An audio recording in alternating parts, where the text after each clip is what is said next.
rocked by the waves, fleeing from ship to ship, huddled together below deck. This hidden camera footage was shot by illegal migrants crossing from Egypt to Italy. It's a trip so many don't survive. This is Sicily's boat graveyard. This is where the hulls of the ships that brought migrants to shore here are laid to rest. Each one of these ships carries with it a tale of human misery. The hold where hundreds were found asphyxiated, the ship found empty because people out of fear had plunged to their death. These are the wrecks of the vessels that carry people and their dreams here to shore in Europe. Over the past years, they've brought with them thousands of unaccompanied Egyptian children. The lucky ones are brought here, to one of the many underage migrant homes dotted across the Sicilian countryside. We've been granted access by Italian authorities, but asked not to disclose the name of the town the center is based in. Karim is a translator, an all-round big brother to the younger boys here. He arrived from Egypt when he was just 12 years old. He'd already been working since his 8th birthday. You leave your home not knowing whether you're going to return or not.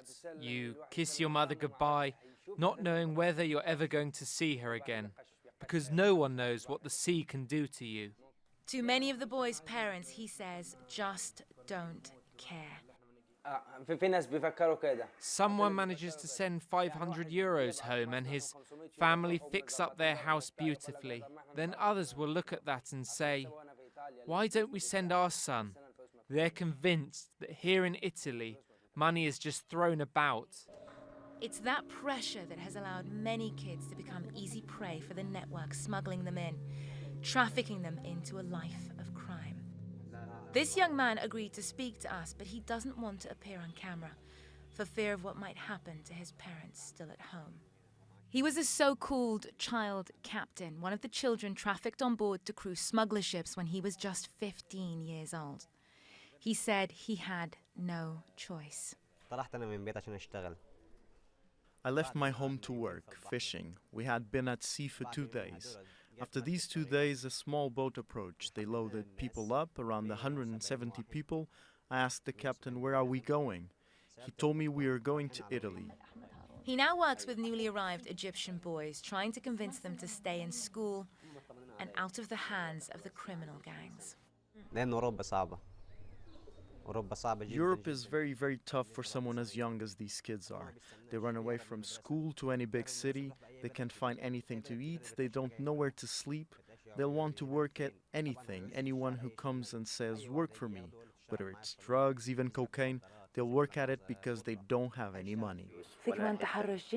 Even the sex trafficking of children, I asked? Yes, there's also child prostitution because they don't have anyone looking out for them.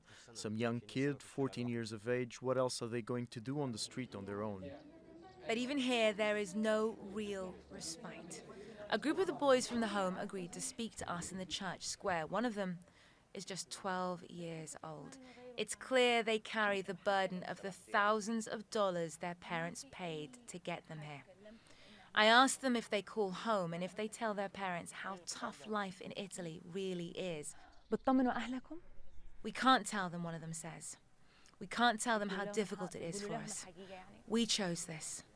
We chose to come to suffer so that we can help them. But is it really a choice? Francesca Turrisi, a Sicilian lawyer, was tasked with representing 3 migrant children. 3 days before a hearing set to determine their legal status, they disappeared. These documents are contracts that 3 of your clients who were 16 and 17, that they were found on their person when they came in, and these were contracts between their families and the smugglers. But they decided to escape looking at those contracts because they had something more important than them, their life, returning money to their family. That's why, because they had to start to find the money to return back and to honor those contracts. For many of the kids, though, Sicily is just an initial stopping off point. Thousands of them have been disappearing out of the system and making their way by bus and rail to Rome. And that's where, desperate to pay off the debts their parents incurred to get them here, they head to find work wherever they can. To find out what happens to them there, we also have to head north, to the Italian capital. نعمل باغر CNN, Catania, Italy.